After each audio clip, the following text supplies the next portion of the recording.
This is the darkest day in our city's history. A vibrant celebration of Filipino culture on the streets of Vancouver, attended by thousands of all ages, ends in unthinkable tragedy when a driver rams into unsuspecting crowds. Tonight, on the eve of a national election, a nation pauses to offer support to a city, to a proud community, and to many lives lost. Move to the side. At least 11 have died so far, aged 5 to 65. Many others are severely injured, and a man now charged with multiple counts of murder. I just feel really a lot of sorrow and sadness for all the families. It's very tough. The impacts are being felt across the country, and the condolences are also traveling from afar, including political leaders, one who actually had been there earlier. People were so positive and so joyful, and then to have such a horrific thing happen, I keep on replaying it. The Filipino festival is called Lapu Lapu, a celebration of resistance and bravery, qualities, especially bravery, that will be very much needed now. From CBC News, this is The National with Ian Hanamansing. Vancouver is filled with shock, disbelief, and anger tonight, and the Filipino community is stricken with grief. A street festival celebrating a culturally important event was twisted into tragedy by a man in an SUV. He accelerated into the crowd, and police say at least 11 people are dead. The Lapu Lapu Day block party was happening in a residential neighborhood. It was beginning to wind down Saturday evening. Officials say the youngest victim was 5 years old, and the death toll could rise with dozens of people injured. Vancouver's interim police chief called it the darkest day in the city's history, and we're going to share some of the disturbing details with you. We begin our coverage tonight with Lindsay Duncombe, who walks us through what happened. Emergency has been dispatched. Ambulance has been dispatched. 911 has been called. Help is here. Block after block, bodies. This video, shared by a witness, shows emergency crews and bystanders scrambling to keep dozens of people, including children, alive. Rushing to get them to hospital. It's chaos. Move to the side. Stay back, stay back. It happened just as the Lapu Lapu Day Block Festival was wrapping up. Some car, some Audi, black Audi, he just stopped or whatever. Vendor Joshua Palanten was packing up his booth when he saw a vehicle. He just pushed the gas all the way through the whole block right there, crashing into everyone in his way. The violence, the death, such a contrast to what had been a day of celebration. The Lapu Lapu Festival honors Filipino culture. It was packed all day, thousands upon thousands of families joyful. It just doesn't make any sense for me. Daniela Romero lives nearby. It was the sound that terrified her. I hear boom, boom, boom. And I turn around and say to my mom, do you think there are gunshots? She filmed this video as she walked down the street, horrified. I was kids running, screaming, and I was like, what is going on? But I thought, okay, well, it was a concert. Then I start hearing police, ambulance, firefighters everywhere. And turns out the boom I was hearing, it was the guy with the car crashing all the people from here all the way there. The driver is gone. The driver is gone. It's an Audi. Witnesses say the driver accelerated even after people were hit. When the vehicle crashed, he ran. That's him! Angry witnesses chased him. Video filmed by bystanders and posted on social media shows the suspect surrounded, held until police arrive. This photo appears to show the suspect being taken into custody, where he remains. A 30-year-old named Kai G. Adam Lowe has been charged with 8 counts of murder. The individual in question has a significant history of mental health issues. He is known to police for a multitude of mental health interactions. That detail, another layer of tragedy, as the city tries to comprehend why this happened, how much has been lost. This is a tragedy the likes of which the city has never experienced before. And Ian, one of the ways people are dealing with the pain of this tragedy is by coming together. Hundreds of people attended a vigil here in this park. And Lindsay, what are you hearing from people there? I think there is a sense that they just want to share the pain. There was a man who lives not far from here. He said he just wanted to be here and let people know that he cares. People are doing that by writing notes to the victims, and they're putting them on Post-its. There are mounds of flowers that are piling up.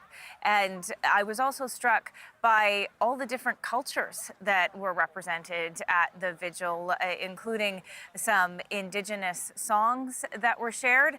It certainly is a feeling of togetherness, but it's really heavy. Lindsay Duncombe at Kensington Park in East Vancouver. The vigils tonight cap a full day of grief and stunned disbelief. But Yasmin Ganea shows us Vancouver's coming together in this time of need.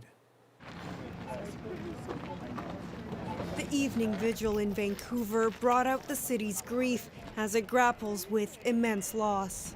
When something senseless like this happens, I think there's a real yearning to just be with your community and do what we can, even if we don't understand it.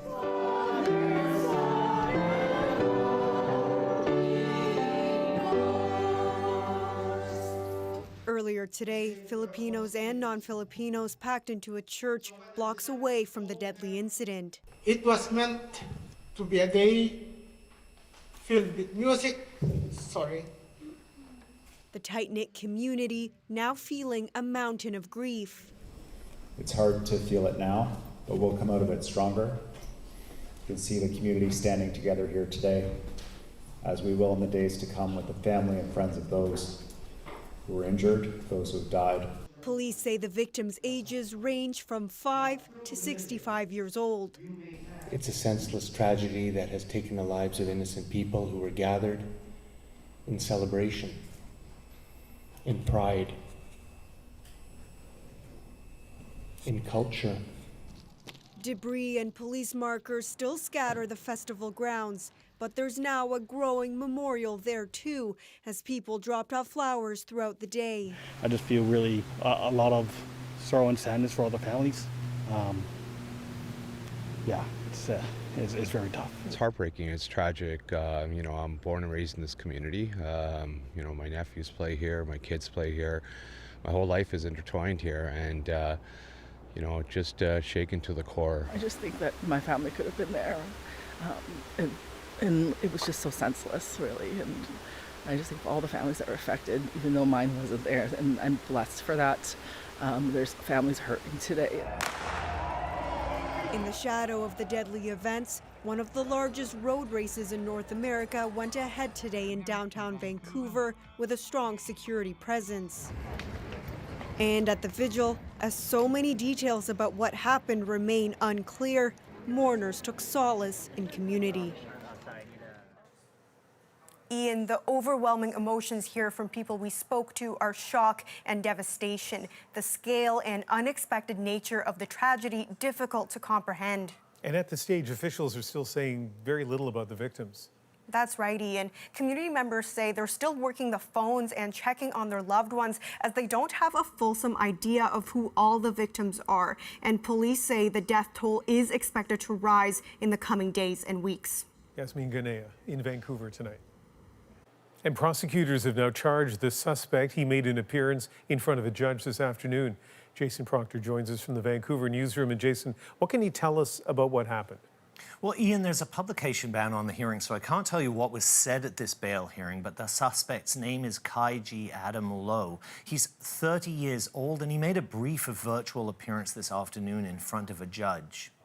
He's the same man who we've seen in video taken by bystanders who told us he was restrained and arrested at the scene. He appeared this afternoon from a jail cell.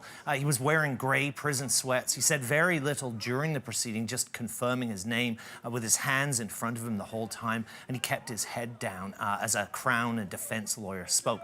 We know from what police said earlier today, though, that police say they knew who he was. The person we have in custody does have a significant history of interactions with police related to mental health.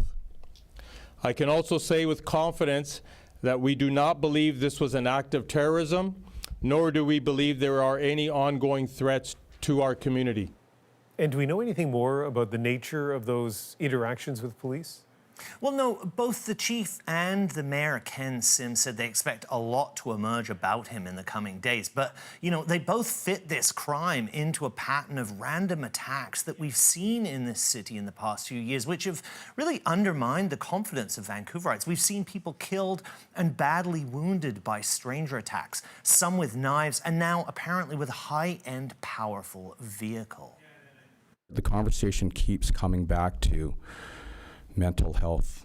We need to take care of people that are sick, get them the care they need. It's the only humane thing to do for those individuals. And then we start to avoid horrific events that are occurring on a regular basis. And Ian, Lowe's next court date is May 26 in Vancouver. He'll remain in custody until then. Ian? Jason Proctor in Vancouver. Thank you. Governor General Mary Simon and her husband offered their condolences to the families and loved ones of the victims. A joyous celebration of Filipino culture, community, and heritage ended in loss of life and serious injuries as a result of a horrific act. Simon also expressed gratitude to first responders as they rushed to the scene with courage and dedication. King Charles also sending a message of deep sympathy to Canadians. He wrote in part, "Both my wife and I were profoundly saddened to learn of the dreadful attack and utterly tragic loss of life in Vancouver. Our hearts and prayers go out to all those whose lives have been shattered by such a desperate tragedy." Filipino Canadians across the country are remembering those killed and injured after what police described as a senseless act of violence. As Quibino Duro tells us, many are horrified and heartbroken. This indoor market is an annual event organized by Filipino students at Concordia University. This year, they went forward with heavy hearts. There's not enough words to say how much we were in shock. We're praying for them, thoughts and prayers for them for sure. No one thought that it would end in that way, and there's no other words. At the International Worship Center in Winnipeg, Pastor Juni Josu says he included a special prayer for victims and those affected by the incident. I was saddened by this tragedy that happened to the Filipino Canadian community. I think in my 26 years, this is the saddest and the worst thing that happened to us. Just very much devastated. At this coffee shop in Edmonton, the owner says Sunday was just about providing food and a space for the community. Sometimes it's just getting through the day of like getting a drink and a pastry and just being around people in times of need. We've had people cry, which is really touching because it really means a lot to us when people feel safe to cry in this space. Tolentino says they are thinking of doing more. We're just thinking of like the cost that the families are going to face after this tragedy, and we figured that as a business we do have the capacity to raise funds. In Toronto, Filipino children and youth are working on their performances for an event this summer. I'm a little scared right now. It's because, of course, I have to be responsible for all the parents and for all the kids, right? So there's a hesitant that, we're going to perform in a bigger festival. Back in Montreal, City Councillor Stephanie Valenzuela says they will beef up security at events this year. We're going to do everything that we need to do to make these events even safer than they already are. So that's really our main preoccupation going forward as well. Vigils and fundraisers are being planned by different Filipino communities across the country as Canada continues to grapple with this tragedy. Quibino Duro, CBC News, Montreal. In the Philippines, President Ferdinand Marcos called the deadly incident an unspeakable tragedy. In a statement posted on X, he said he shared in their grief and anguish, and the lives lost will not be forgotten. He also cautioned Filipinos in Canada to keep calm but remain vigilant. The incident has overshadowed the election on the final day of the campaign. NDP leader Jagmeet Singh was at the festival shortly before it happened. People were so positive and so joyful, and then to have such a horrific thing happen, I keep on replaying it. How the party leaders are reacting just hours before Canadians go to the polls.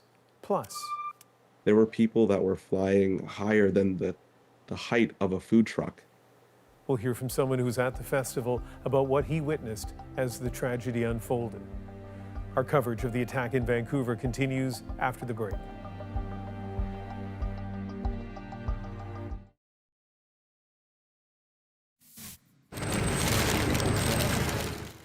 A somber scene this evening in Vancouver where a steady stream of people lay flowers at a makeshift memorial honoring the victims of Saturday's horrific tragedy.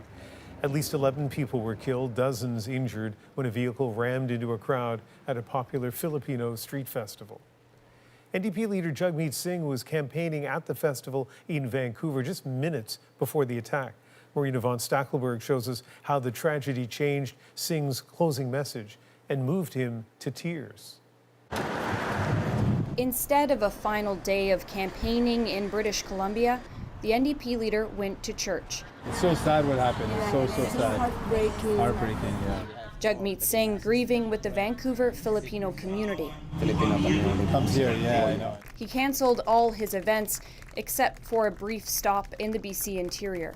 I was there literally minutes before this happened, and I can't stop thinking about how much happiness was there, how much it was a family event. People were so positive and so joyful, and then to have such a horrific thing happen, I keep on replaying it.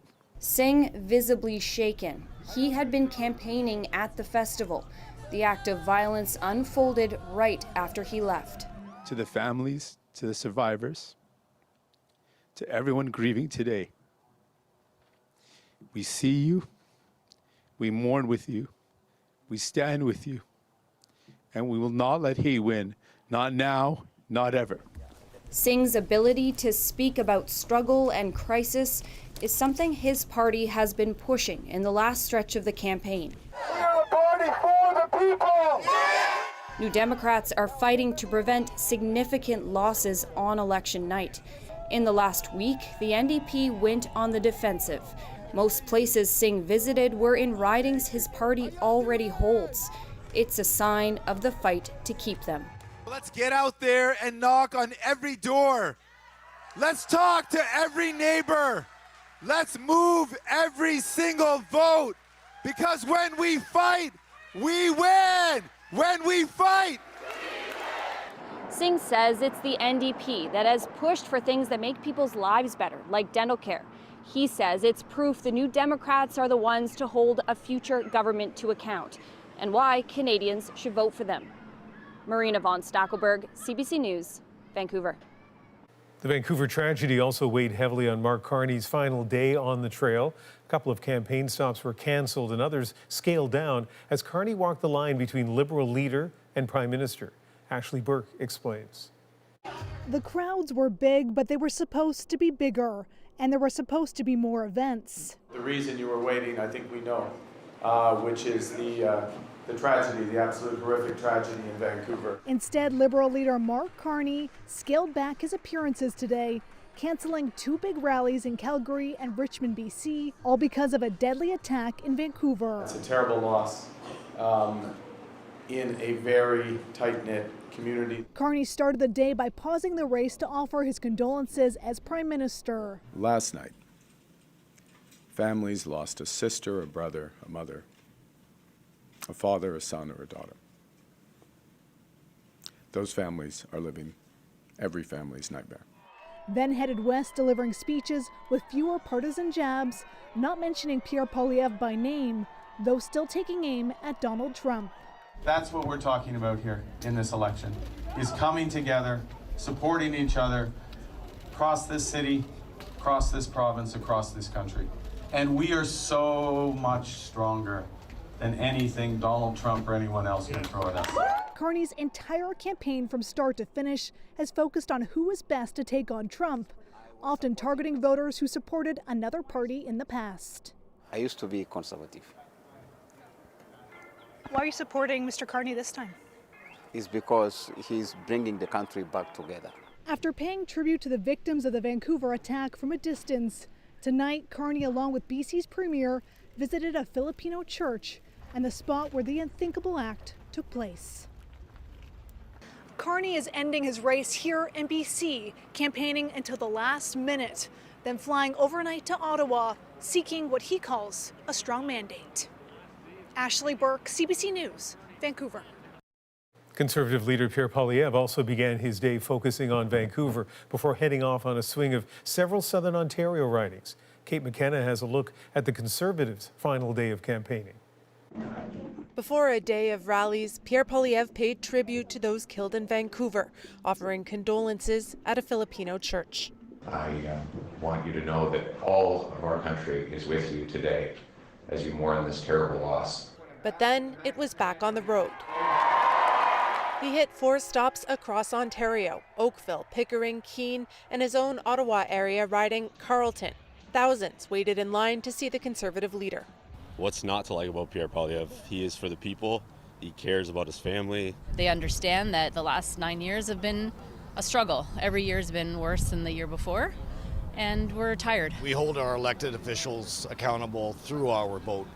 And with the Liberals having 9 years or 10 years to make the proper changes and correct the mistakes that have made in the past, they failed. Over the campaign, Poilievre softened his attack dog persona, presenting himself as the candidate for change. That's the Change Express. And a champion for working-class Canadians struggling to make ends meet. It's been the privilege of my life to fight for all of you, and our work is just beginning because starting tomorrow, we're going to be bringing change to all of Canada. Public support for the modern Conservative Party is near record high, but it may not be enough. His last stop, his home base, the riding he's represented for over 20 years. These massive rallies have become emblematic of the Conservative campaign, signs they've grown a committed and loyal base. Now the focus will shift to making sure these people get out to vote. Kate McKenna, CBC News, Edwards, Ontario. Yves-Francois Blanchet spent his last day on the hustings sweeping through traditional Bloc blue regions of Quebec. But the Bloc Québécois leader began his day in a riding held by an opponent. I'm Rafi Boudjikanian in Drummondville covering the Bloc Québécois. This area between Montreal and Quebec City is Bloc territory. Blanchet making an appearance next to one of his star candidates in a bid to boost enthusiasm among his supporters. Earlier today he was in Quebec City where the Bloc is optimistic about snatching a seat from the Liberals. But for more than 60% of this campaign, Blanchet has been in traditional Bloc ridings. He's visited the north and south shores of Montreal alone more than 30 times. If the Bloc loses seats tomorrow night, holding the balance of power in a minority parliament would be a consolation prize. Let's turn to Chief Political Correspondent Rosemary Barton. And so, Rosie, the tragedy in Vancouver has definitely made a mark on the campaign on this final day before the election. Yeah, Ian, you know, campaigns, how campaigns and leaders respond to events is really a big part of what an election is about. And so today was in many ways a test of leadership. You saw all leaders pause to offer condolences, show respect for the moment. They all changed their campaign plans to varying degrees, as you heard from the reporters there. This is a moment when it can look difficult to hold a rally and get your supporters excited and cheering, but it's also, of course, critical to still be seen on that last full day of campaigning, reminding voters of what's on offer. So today was about trying to find that balance, and most of this last day was toned down substantially here. So the party's trying to find that balance of what has to be one of the most crucial phases of the campaign. Yeah, you're absolutely right, Ian. These last hours are usually frenetic. There's usually a desire to show energy and momentum, which may not obviously be the case today. There are a few goals. Go to as many ridings or regions as possible where you are still trying to shore up support, which we saw today with leaders in Ontario, Alberta, and British Columbia. Campaigns are also trying to motivate voters and volunteers who are going to help you translate support into votes tomorrow. We saw that turnout was big for advanced polls. Will it be the same for Election Day? Tomorrow, all of the efforts of persuasion over the past 36 days get turned over to Canadians to make their decisions. Thanks, Rosie. And a reminder, CBC has you covered on election night. Join Adrian, Rosie, David Cochran, Catherine Cullen, and me for results and analysis. Our Canada Votes coverage begins Monday at 6:30 p.m. Eastern, 3:30 Pacific, wherever you watch CBC News. Even with the campaign coming to an end, many Canadians aren't thinking about politics tonight. It looked like a bowling ball hitting bowling pins, and all the people were flying. Coming up, an eyewitness describes the horrifying scene that he saw in Vancouver last night. Plus, we will fight to make sure that we make this a better place. Vancouver's mayor on how the city tries to move forward in the wake of tragedy.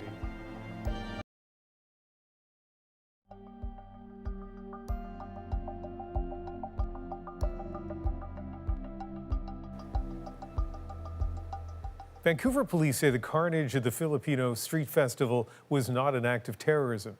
But as Jennifer Yoon explains, it is raising questions about protocols and preparations for large-scale events in Vancouver and across Canada. Heavy vehicles acting as barriers, more police in uniform, beefed up security as thousands jogged the annual Vancouver Sun Run. Just hours earlier on the other side of the city, a man killed 11 after ramming a car into the crowd. It's a family children event, and none of the indicators were there to do anything to a higher threat level. Vancouver police say they didn't put any heavy barriers to secure the site, though eyewitness accounts say there were some plastic or wooden barriers being moved around as vendors tore down their tents and stalls. That's when a man slammed a car through the crowd. This will change the landscape for deployment for police. The tragedy has shaken people across Canada, including some attending a Sikh festival in Toronto, thinking about the worst-case scenario as their community celebrates. I really hope nothing happens. I mean, I don't want to worry about that and then have that be the first and foremost thought in my mind when it's like a celebration for something else right now.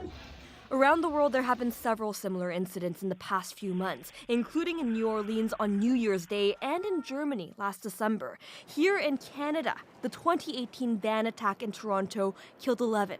Some say these incidents show even family festivals need heavy security. We're no longer able to have these community events in a very inviting atmosphere because of the tragedies of this nature. While others say it's unfeasible. To completely secure and lock every single one of these events down is just, it's unworkable. These barriers and others like them were put up after the Toronto van attack to deter people from using a vehicle as a weapon. But placing them along every city street may not be possible or even desirable. Jennifer Yoon, CBC News, Toronto. Now we're going to dig deeper into the tragedy in Vancouver. A vendor at Vancouver's Filipino Street Festival describes the deadly violence that broke out before his eyes. There were people that were flying higher than the height of a food truck. At least 11 people have died after an SUV tore through the crowd, and he now has to deal with the ghastly memories. I just can't get that image and sound out of my head. That eyewitness account is just moments away, but first, Eli Glasner shows us moment by moment how the tragedy unfolded and left so many in shock and grief.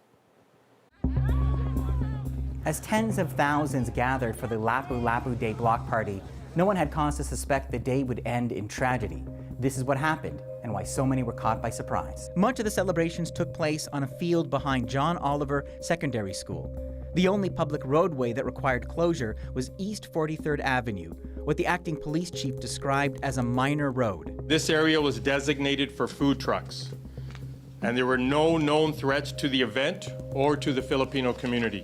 After a risk assessment, police determined no additional security measures were required. We determined through consultations with the City of Vancouver and festival organizers that dedicated police officers and heavy vehicle barricades would not be deployed at the festival site. For much of the day, there were no reported incidents. In attendance, NDP leader Jagmeet Singh. Y'all know to turn up. The vibes have been amazing. What's wrong with the world, mama? A concert with a Filipino member of the Black Eyed Peas, Apple the App, closed out the event. Eyewitness reports suggest there were wooden barricades in place to control traffic on 43rd Avenue. After 8 p.m. with the concert over, hundreds of people began emptying into the street, while vendors and food trucks began packing up and temporary barriers were moved to allow vehicles through. This is when a black Audi SUV began moving east along 43rd Avenue, accelerating into the street. I hear boom, boom, boom. It was the guy with the car crushing all the people from here all the way there. It was horrific. It was just people were screaming, shouting, everyone just running back saying, we got to leave. It's really bad. It's really bad. I walked down the fence line of the sidewalk and I started seeing bodies and injured people. I saw a lady yelling, saying she can't feel her legs. Online video shows the suspect vehicle with airbags deployed stopped near one of the food trucks. Authorities say bystanders at the crash scene restrained the driver until police arrived. With many fatalities and dozens of injuries, emergency responders converged on the area, sending victims to 9 Vancouver hospitals. After police arrived, the suspect was taken into custody. Authorities say the suspect, Kai G. Adam Lowe, a 30-year-old man, was known to them. The person we have in custody does have a significant history of interactions with police and healthcare professionals related to mental health. As authorities sift through the crime scene, the community is still coming to grips with the event that turned a day of celebration into one of mourning. Our community is grieving. I'm heartbroken. Our thoughts and our love are with the casualties, their families. We're trying to figure out the next steps and gain clarity on what we can do to heal and to grow stronger. Now let's hear from Chris Pangilinan, a vendor at the Lapu Lapu Festival, and he was getting ready to pack up when the incident began. And Chris, describe for us that moment. It was horrific. It was something out of a movie, something that I never thought I'd see in my life or experience in my life. It was something that I just never thought would actually happen in Canada, let alone in front of my eyes. And so I can imagine you're just trying to process what is happening in front of you. So describe it for us, if that's okay. So the SUV, what, just roared past you? Yeah, so our booth was actually close by to the entrance of the festival, and right beside our booth was the food trucks. It was very common for a lot of vehicles to go in and out throughout the day to load and unload their belongings from their booth. Coming to the end of the festival, it was expected that many vehicles were starting to come in and slowly move their stuff out. So this vehicle just looked like it was a normal vehicle coming in. The barricade was moved so that they were allowed to come in. The vehicle slowly made its way through the first 2 booths and then started to pick up speed. It sideswiped someone on the right. I looked at it and I was like, this guy's going kind of fast. And then by the time we realized that he hit someone, he slammed on the pedal and a big rev from the engine made a huge noise throughout the entire festival, and he just slammed right into hundreds of people. And it looked like a bowling ball hitting bowling pins, and all the people were flying. There were people that were flying higher than the height of a food truck. I just remember vividly just the shock and the sound of the bodies hitting the vehicle, and it's something I'm gonna have to live with for a long time, and I just can't get that image and sound out of my head. It's been less than 24 hours, and it's still every couple of minutes I'm thinking about it. Today I was at Granville Island and I can't even look at people who are walking on the sidewalk or walking on the street because I know what just happened. I saw people's bodies just flying. It's just such a horrific event. Yeah, and I appreciate the fact that you're going through this and explaining it for people who are watching right now. So you go from this moment of chaos and violence to what, like almost silence? It was just a lot of yells and screams and kind of shock. The person beside me was a vendor from San Diego who came all the way to Vancouver just to sell at this market. I came from Toronto to sell at this market. We never thought that something like this could ever happen. It was a beautiful sunny day. Chris, tell me about the shoe you found at your booth. Yeah, so I was packing up. I was leaving because I just didn't want to be there anymore. And for my safety, I thought it would be best to go. And a lot of my products were actually underneath the table. So when I went to go pick up my products under the table to put it onto the table and organize, I noticed a left Nike Air Force One on the floor. And I don't know whose that belongs to, whose shoe that belongs to, whether it's someone who got hit by the car or was someone running, but it was a single shoe. And we notified police that, hey, there's someone missing a shoe here. We don't know who it is. And they said, we'll take care of it. And then that moment, they actually took the table that we sold our products on, and that we created so much happiness. And they took that table to carry away bodies. So it was such a surreal way to end the night, especially in the booth that created so much happiness and joy for a lot of Filipinos. What are you doing for your own mental health, like to deal with what you've lived through? I immediately spoke to friends and family. I was comforted by some good friends here in Vancouver.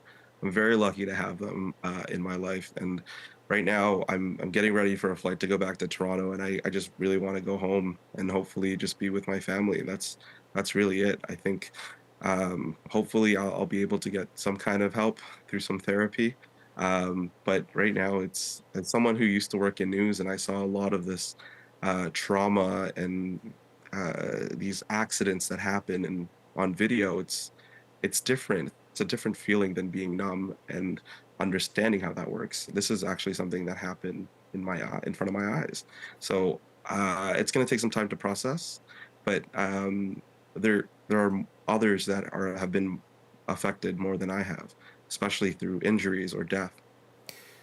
Well, I mean, I wish you well, and I appreciate you telling the story, because I think it does explain to people a little bit about the horror of Saturday night. So take care of yourself, Chris. Thank you, Ian. Coming up, Vancouver's mayor has called for better mental health supports. I'll speak to him about that and how the city moves forward. Next.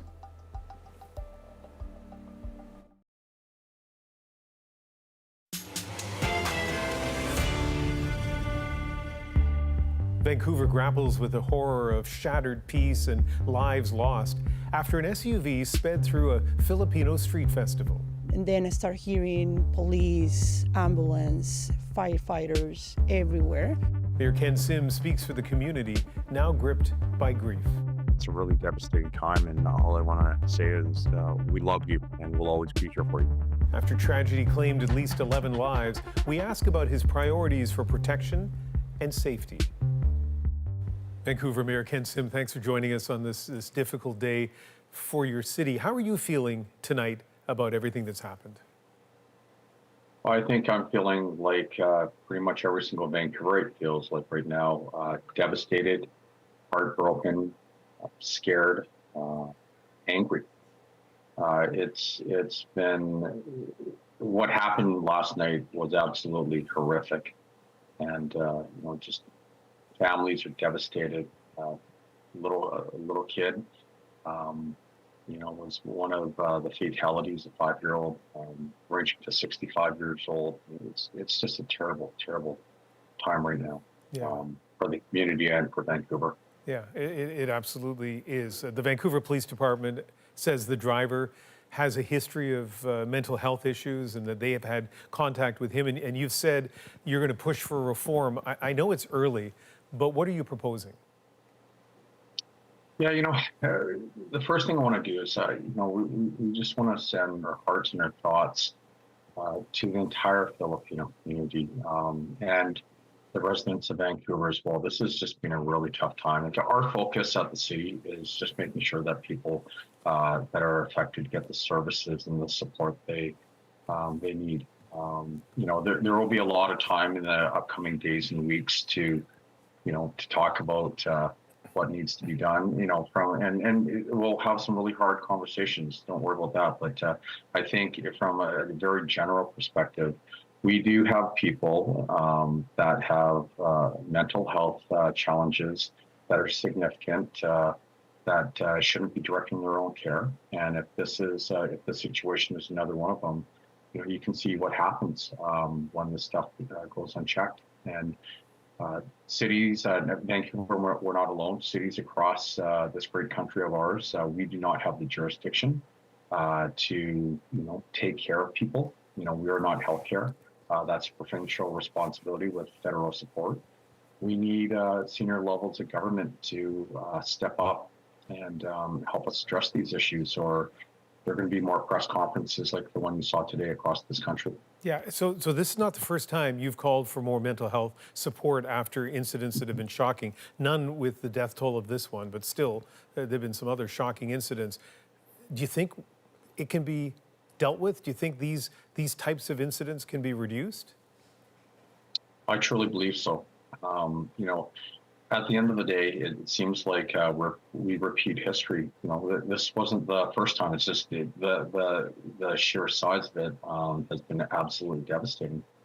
I can't imagine the impact this is having on the families of the victims, on the people who are in hospital tonight. The age range you talked about of the people who died, 5 to in their 60s. What message do you have for the victims and families? Look, our hearts and our thoughts go out to all the victims, their families, their friends. You know, you're part of our family. You're our friends, and this is the community that we all live in. And you know, we're with you. We see you, and we'll always be here for you. And you know, it's a really devastating time. And all I want to say is, we love you, and we'll always be here for you.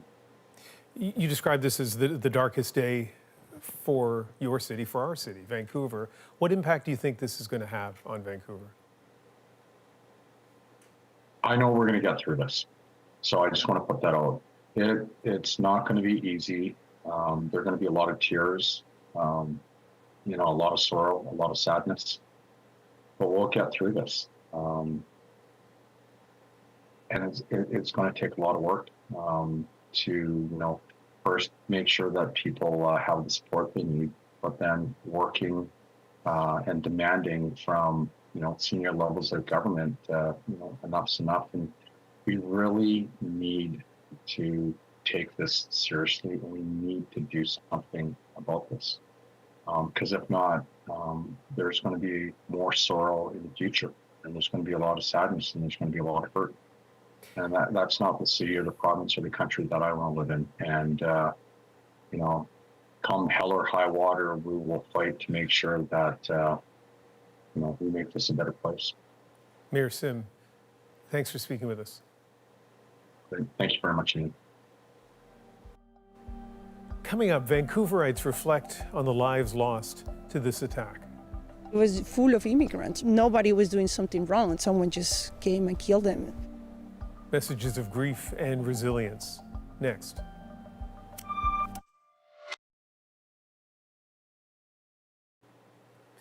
A day after the Lapu Lapu festival tragedy, people around the country have gathered to pay their respects and show solidarity with the Filipino community. Here are some of those moments.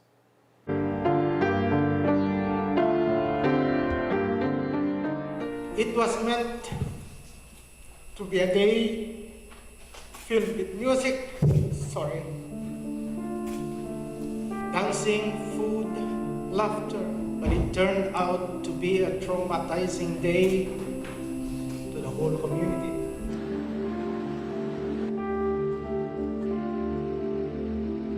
It could have been us in this situation. It was really senseless. I don't know what type of person would do something like this. Some of the women, they were screaming. I cannot imagine what I saw. It was full of immigrants. Nobody was doing something wrong. They were just enjoying it. We were eating outside. It was a concert. Someone just came and killed them. The worst thing I've ever heard of. We're absolutely devastated. My heart goes out to the family. I have no words to describe it. I mean, this is, you know, our hood and Fraser Hood, and we are resilient. We are in incredible pain. The Filipino community will come together out of this catastrophe. We love you, we care for you, we're here for you. It's still so hard to process, even watching that video. Still feels surreal. Thank you for being with us. And one more reminder, tomorrow is Election Day. Our Canada Votes coverage begins at 6:30 p.m. Eastern, 3:30 Pacific. Wherever you watch CBC News, I'm Ian Hannah-Mansing in Toronto. Good night.